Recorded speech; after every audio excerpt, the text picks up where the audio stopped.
¿Qué tal? Hoy vamos a meternos con una idea clave. No todas las ganancias son iguales. ¿Viste que muchas veces nos volvemos locos con el porcentaje final, con ese número de retorno? Pero, ¿qué pasa si les digo que una ganancia del 15% puede ser muchísimo mejor que una del 20%? Bueno, quédense que vamos a ver por qué el viaje importa tanto o incluso más que el destino final. Y acá está la posta de todo. Esta frase es el centro de lo que vamos a charlar. Un error, una mala operación, bueno, se puede manejar, es parte del juego. Pero lo que de verdad te puede dejar afuera de la cancha, lo que aniquila una estrategia, es esa caída acumulada, esa que no para, ese pozo profundo que te come el capital y lo que es peor, te destroza la confianza. Bien, entonces, a esta caída profunda, ¿cómo la llamamos? Porque en el mundo de las inversiones y el trading, ojo, tiene un nombre y un apellido. Y es el concepto que vamos a desmenuzar ahora mismo. Y acá lo tenemos, el máximo drawdown, o MDD para los amigos. Y miren que no es un numerito más, es la representación, es la foto del peor momento de tu estrategia. Es ese punto donde te empezás a preguntar, che, ¿esto sigue funcionando? Es literalmente la medida del máximo dolor emocional y financiero que tuviste que bancarte para seguir en el partido. Y esto nos lleva a la idea principal de hoy. La calidad del retorno es mucho, pero mucho más importante que la cantidad. Un número de retorno que parece espectacular puede estar escondiendo una montaña rusa de volatilidad y un riesgo que, seamos sinceros, en la vida real es imposible de aguantar. A ver, pensemos un segundo en esto. Te ponen sobre la mesa dos opciones, las dos con un tentador 20% de retorno anual. ¿La decisión es obvia?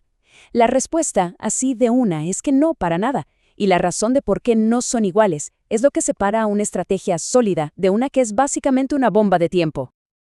Ok, miremos esta tabla, que acá se entiende todo perfecto. La estrategia B parece la ganadora, ¿no? 20% de retorno contra un 15%. Pero la verdad de la milanesa está en la segunda fila. La estrategia B, para conseguir ese 5% extra, te hizo pasar por una caída del 40%, un 40%. En cambio, la estrategia A, con un retorno un poquito menor, te dio un viaje muchísimo más tranquilo, con una caída máxima de apenas el 10%. Y fíjense en el ratio Calmar, que mide justamente eso, la calidad. La estrategia A tiene un 1.5, mientras que la B, un pobre 0.5. Creo que todos preferiríamos la paz mental de la estrategia A, ¿no? Bueno, ¿y cómo le ponemos un número a esta calidad? ¿Cómo medimos esto de forma objetiva? Con el ratio Calmar. Es una fórmula súper simple pero potentísima. Dividís el retorno anualizado por el máximo drawdown. O sea, te dice cuánta ganancia estás obteniendo por cada punto de dolor, por cada unidad de riesgo que asumiste. Como vimos recién, la estrategia A nos da un 1.5 y la B apenas un 0.5. Y acá la regla es fácil. Cuanto más alto, muchísimo mejor. Y ojo con esto, que es otro punto fundamental. Evitar caídas grandes no es solo para dormir mejor de noche. Es una necesidad matemática pura y dura. Porque la lógica de cómo se recupera la plata que se pierde no es para nada obvia. Y la verdad, es bastante cruel. Si una cuenta cae un 50%, ¿cuánto necesitas para volver a donde estabas? ¿Un 50%? No. Necesitas una ganancia del 100%. O sea, tenés que duplicar lo que te queda solo para volver a estar en cero. Esto te muestra clarito porque el primer laburo no es ganar más, sino proteger lo que ya tenés de estas caídas bestiales. Bueno, listo. Ya entendimos el problema. ¿Por qué es tan grave? Ahora vamos a lo práctico. ¿Qué comportamientos, qué errores comunes nos llevan de cabeza a estos drawdowns que te liquidan? Vamos a identificarlos para poder esquivarlos. Primero, el error más clásico de todos, obsesionarse con el retorno final e ignorar por completo el drawdown. Segundo, un error psicológico que es fatal. Cuando estás en medio de la caída, en el pozo, duplicar la apuesta, aumentar el riesgo para recuperarte más rápido. Es el típico me la juego a todo o nada que casi siempre termina en nada. Y tercero, si manejas varias estrategias, pensar que estás diversificando, cuando en realidad, si van para el mismo lado, sus drawdowns no se anulan, se suman y tenés un problema el doble de grande. Ok, basta de teoría. Vamos a la acción.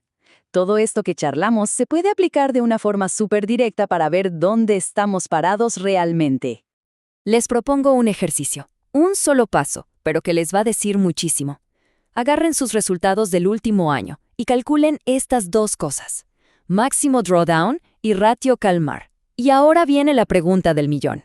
¿Ese plan de riesgo que tenían en la cabeza o en un papel se banca la realidad que muestran estos números?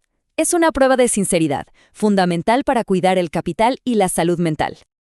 Bueno, para ir cerrando, vamos a resumir el mensaje central de todo esto y a repasar los términos más importantes para que queden bien grabados. Si hay que llevarse una sola idea de toda esta charla, que sea esta: la calidad de la ganancia siempre, pero siempre, es más importante que la cantidad bruta. Un viaje tranquilo y consistente, a la larga, le gana por goleada a uno lleno de sobresaltos y estrés. ¿Y por qué insistimos tanto con esto de la calidad? Simple. Porque un retorno con un drawdown bajo control es el único tipo de retorno que se puede escalar. Es el único que te permite, con el tiempo, manejar más capital de forma segura y sostenible. Los otros son pan para hoy y hambre para mañana. Y repasamos rapidito el glosario. MDD es el máximo dolor que te bancaste. CAGR es, para simplificar, el retorno promedio por año. Y el ratio calmar es la gran métrica de calidad, la que une a los dos anteriores y nos dice qué tan bueno fue el retorno en relación al riesgo que tomamos. Y cerramos con esta pregunta, para que quede picando. Ahora que entendemos que el riesgo de verdad no es una operación que sale mal, sino la profundidad de esa caída, ¿cómo cambia nuestra idea de lo que es un retorno excelente? Quizás no sea el número más grande, sino el más inteligente, el más sostenible. Piénsenlo.